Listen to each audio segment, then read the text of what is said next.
Muscle relaxers are best for neck and back pain. What you need to know. Stiffness and soreness in the neck and back can be especially disruptive, particularly at night when trying to sleep. Whether caused by a recent injury or an aggravated old condition, this type of pain often leads to poor sleep quality and worsened discomfort in the morning. For some people, muscle relaxers can provide short-term relief and make these difficult days more manageable. With so many options available, many patients wonder, which muscle relaxers are best for neck and back pain? Below, we'll explore how muscle relaxers work, the types most commonly prescribed, and the potential side effects to keep in mind. What do muscle relaxers do? Muscle relaxers, as the name suggests, work to relax tight or strained muscles. Since most episodes of acute low back pain stem from muscle strain, reducing muscle tension can provide meaningful relief. This can be particularly helpful at night, when muscle spasms and stiffness interfere with rest and recovery. Muscle relaxers can act in different ways depending on the medication. Some target the muscles directly, while others affect nerves or the central nervous system. Broadly, they fall into three main categories: benzodiazepines, antispasticity medications, non-benzodiazepine muscle relaxers.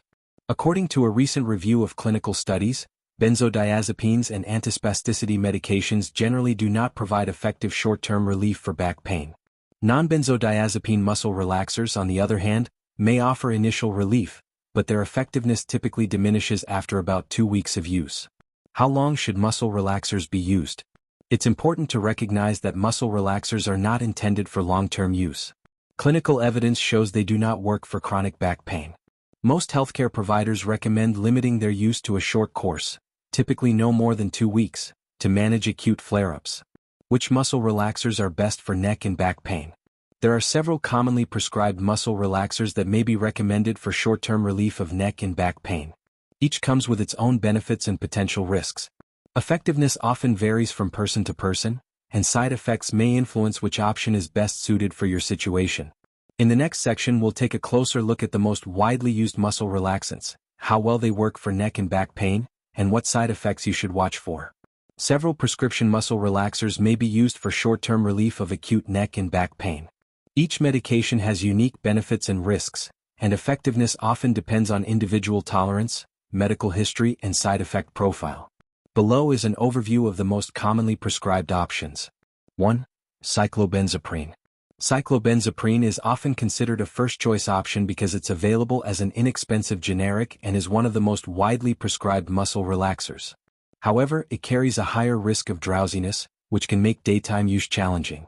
A clinical study found that a lower dose of cyclobenzaprine, 15 mg, was just as effective as a higher dose, 30 mg, suggesting that dose adjustments may help minimize side effects. Extended-release versions may also be an option for some patients.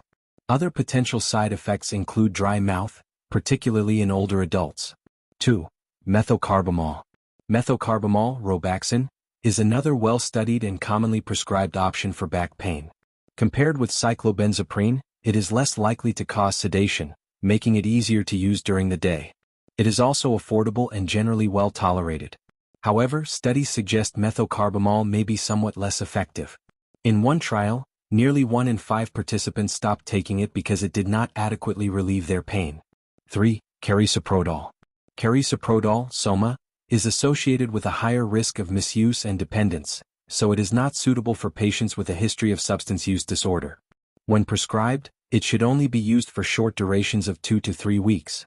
Carisoprodol can also cause drowsiness and dizziness and is not recommended for adults over age 65. Due to these risks, many experts advise phasing out carisoprodol in favor of safer alternatives. In fact, it is no longer available in several European countries and the United Kingdom. 4. Metaxalone.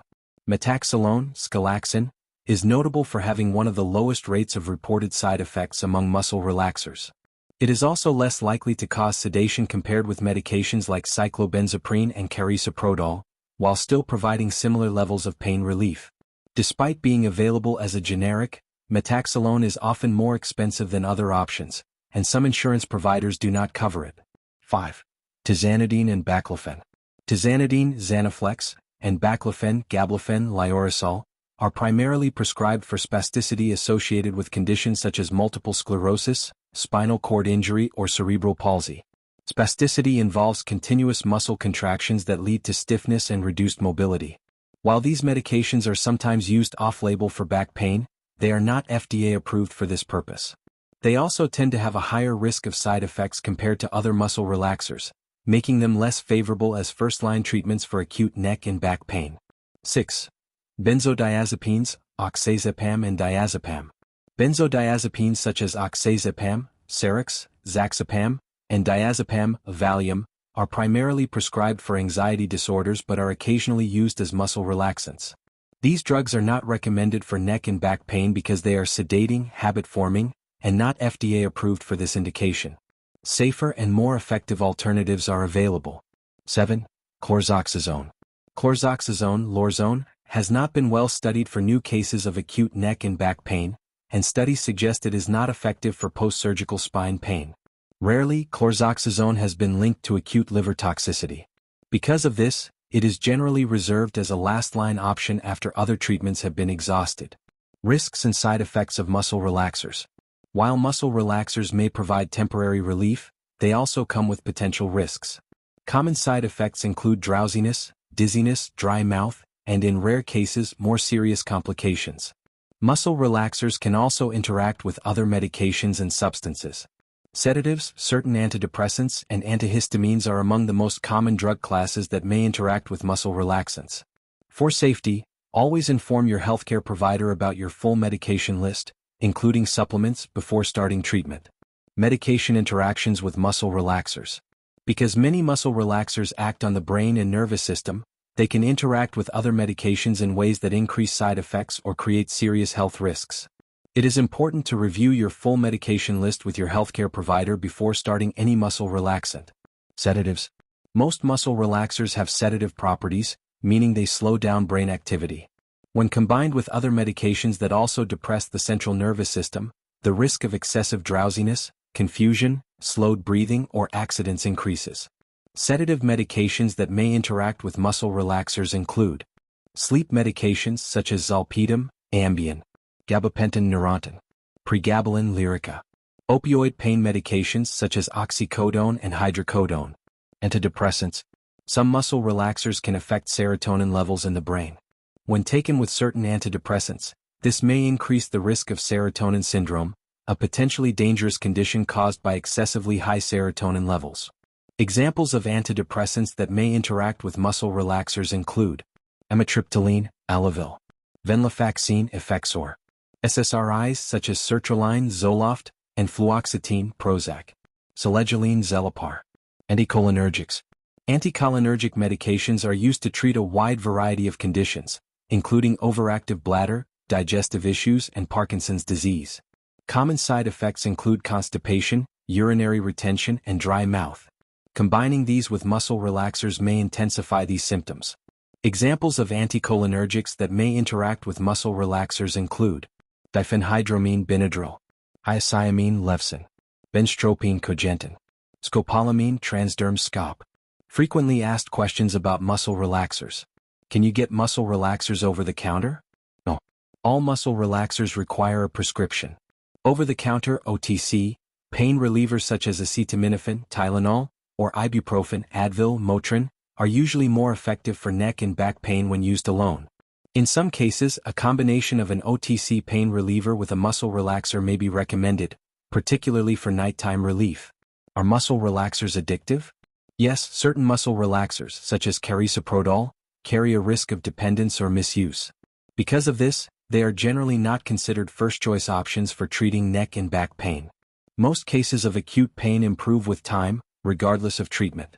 If you are concerned about addiction or dependency, speak with your healthcare provider about safer alternatives. Do muscle relaxers make you sleepy? Drowsiness is one of the most common side effects of muscle relaxers. Many people also experience dizziness or fatigue. Because of these effects, medication labels usually include warnings to avoid driving, operating heavy machinery, or performing activities that require full alertness while taking muscle relaxers. Neck and back pain can be frustrating and disruptive. While some people may find short-term relief with prescription muscle relaxers, the scientific evidence supporting their effectiveness is limited.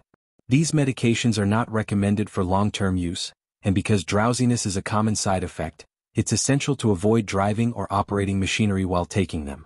If your neck or back pain does not improve or continues to interfere with your daily life, consult a healthcare professional. Other treatments and lifestyle strategies may be safer and more effective for lasting relief. At HeInfo, your all-in-one destination for trusted, science-backed health information, we provide clear, reliable guidance to help you make informed decisions about your health. Subscribe to our channel for more expert insights, and don't forget to explore our library of videos covering medications, treatments, and wellness tips designed to keep you informed and empowered.